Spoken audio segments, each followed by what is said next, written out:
ଆମ ଜଗା ଭାରି ବଢ଼ିଆ। ପଡ଼ିଲା ସରସ୍ୱତୀ ନୀର ତେଣୁ ବୋଲାଇ ବିନ୍ଦୁସାର, ସେ ବନ୍ୟ ସାମାନ୍ୟ ନୋହଇ ଜହିଁରେ ପ୍ରଭୁ ଭାବଗ୍ରାହୀ। କଧର୍ମ ପ୍ରତି ଦୟା କରି ପତିତ କଲେ ନେତ୍ର ବାରି, ପୁଣ୍ୟ ପବିତ୍ର ଶୁଦ୍ଧ ଜଳ ସ୍ୱଭାବେ ନିର୍ମଳ ଶୀତଳ।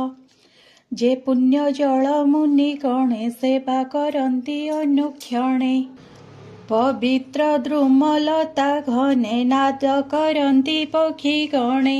କ୍ରୀଡ଼ନ୍ତି ନାନା ବନ ଜୀବ ଗଭୀର ଶୁଭେ ଭୃଙ୍ଗରବେ, ସକଳ ଋତୁ ଫଳ ଜହି ପୁଷ୍ପ ପଲ୍ଲବ ବିରାଜଇ। ମତ ମୟୂର ଯୁଦ୍ଧ ଯୁଦ୍ଧ କୋକିଳ ରାବ ସୁଲଳିତ, ପ୍ରମଦ ଭ୍ରମର ନିକରେ ନାନା ପ୍ରକାରେ କ୍ରୀଡ଼ା କରେ। କଦମ ଚମ୍ପକ ଅଶୋକ ନାଗେକ ସ୍ୱର କୁରୁବକ, କରଞ୍ଜ ପନସ ଅସନ କୁନ୍ଦ ମନ୍ଦାର ନୂତବନ।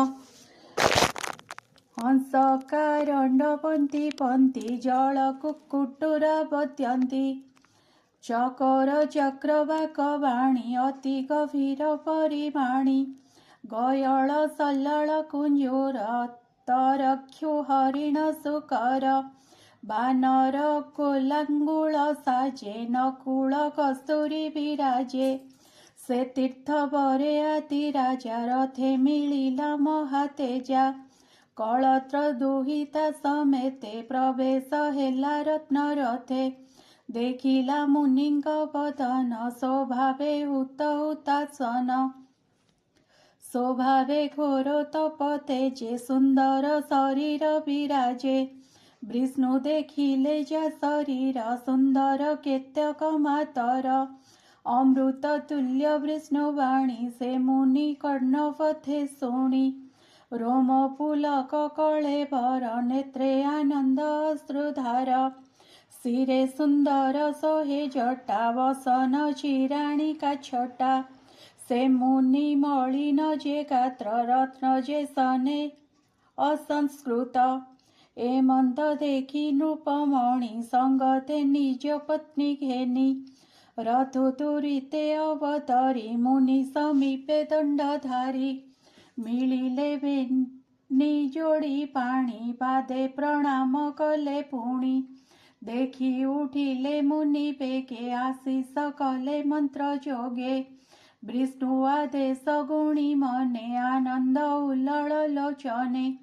ପୂଜିଲେ ବସାଇ ଆସନେ କହନ୍ତି ଅମୃତ ବଚନେ।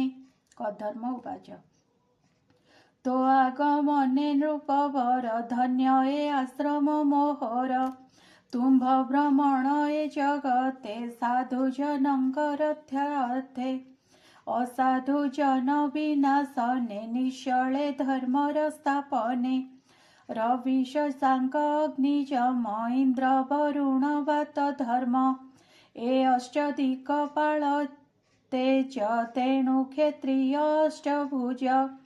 ଏଣୁ ତୁମ୍ଭଙ୍କୁ ନମସ୍କାର ତୁ ଧର୍ମ ମୂର୍ତ୍ତି ନୃପବର, ରଥ ଆରୋହିତ ବିହାର ଅସତ ଜନ ଗର୍ଭହର।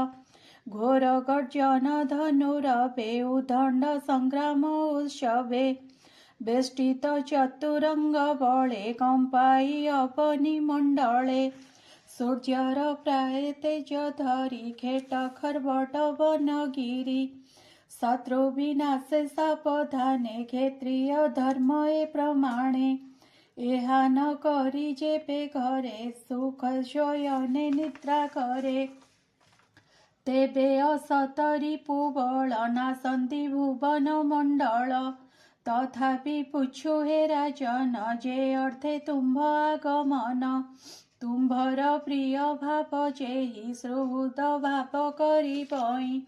ଏ ମନ୍ଦ କହି ରାଜା ଆଗେ କଧର୍ମ ଅତି ସୌଭାଗ୍ୟେ, ବିଷ୍ଣୁର ବଚନ ସୁମରି ଅଧିକ ପ୍ରିୟ ଭାବ କରି। ସେ ମୁନି ଚରଣ ପଙ୍କଜେ ବ୍ରାହ୍ମଣ ଜଗନ୍ନାଥ ଭଜେ।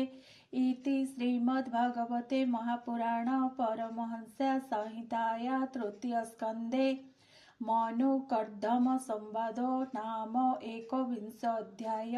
द्वाविंश अध्याय। द्वाविंशे मनु विष्णु बोले कधर्मे कन्या समर्पिले।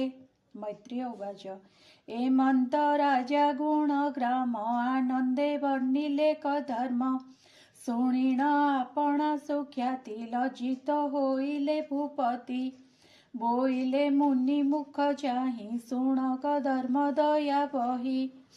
मनुवाच ब्रह्मार मुखरु संभूत तुम्भे स्वभावे प्रजानाथ एणु पवित्र तुम्भ देहि सुविद्या तप छंदमयी जोग साधने अलंपट तुम्भ साधन स्वर्ग बाट ए तुम्भ धर्म रक्षा अर्थे से पितामह ए जगते सहस्र भुजते जघेनि सृष्टि पालने पद्मजोनि क्षत्रिय जाति भी आईला से तेज सृष्टि आवरिला ए बेनी तेजे बेनी रहे धर्म पालने देह बहे एणु तुम्भर दर्शनु संशय गला मोर मनु जेणु अनेक भाग्य मोर देखिली तुम्भर शरीर प्राकृत जन मानंकर जे रूप अटे अगोचर तुम्भ चरण